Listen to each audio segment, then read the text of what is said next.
Merhaba, kolay gelsin. Buradan herkese hayırlı günler, hayırlı işler diliyorum. Aracımız Corsa C, 1.3 dizel otomatik. Aracımızın F hatası var.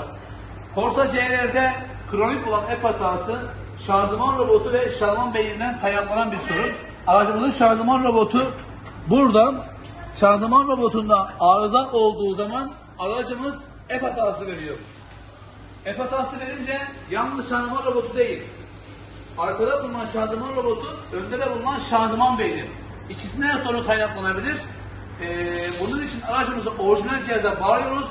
Verdiği arıza kodlarına göre parçaları tamiratını yapıyoruz. Burada herkese teşekkür ediyorum. Hayırlı günler diliyorum.